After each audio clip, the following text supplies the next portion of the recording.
Hello guys, my new Boolean kit is now available, featuring over 200 new futuristic elements.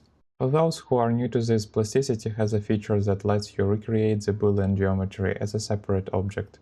This allows you to easily reuse that Boolean later by using copy with placement command and applying difference Boolean again. And I believe this workflow will become even easier with the new features coming in the next Plasticity update. This is very similar to the workflow of using alpha maps in ZBrush or Substance Painter. The difference is that instead of working with the pre-made images, you are working with geometry. And that comes with some benefits. The power of cut lets you easily modify parts whenever needed. For example, I can quickly turn any circular object into a capsule shape with just a few simple commands. I can adjust its length, and once I'm happy with the result, I have a new detail customized for the needs of my project. With asymmetrical parts, you can get even more creative by mirroring different sections, altering lengths and scale. You can easily adapt each shape to fit your needs. You can even combine multiple elements to create your own little Frankenstein. You can modify the existing elements however you like, remove parts, add your own details or pieces from other booleans, and create a completely new unique component. To the right of the unique elements, you will find a collection of my own components created using these booleans. If you want some parts to be separate, for example to apply a different material, you can usually achieve this by cutting the object along its base plane. Or if it's not the case, you can try to separate cutting through.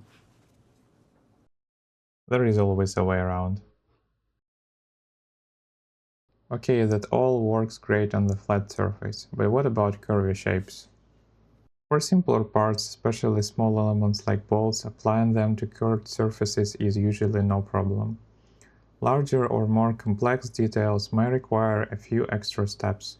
For example, you can push the boolean a little deeper into the surface and extend it to get a cleaner result.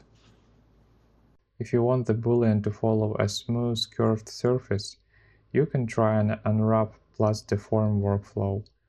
By unwrapping the surface, you can project any detail onto the flattened geometry and then deform it back to its original shape.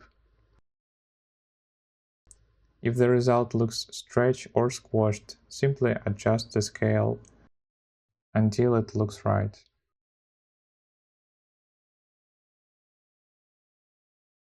The same trick works with the shapes like a sphere as well.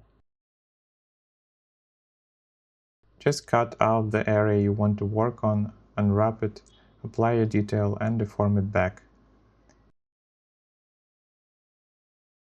It may sound complicated at first, but in many cases it's actually a huge time saver, especially when you want to reuse and clone pre-made details across non-flat surfaces. I've already used all these techniques in practice while creating my latest projects. They allowed me to focus my time and energy on the more important design challenges, while making the polishing stage much easier, since adding details is one of the most time-consuming parts of the process. Well, I hope this was useful, and take care.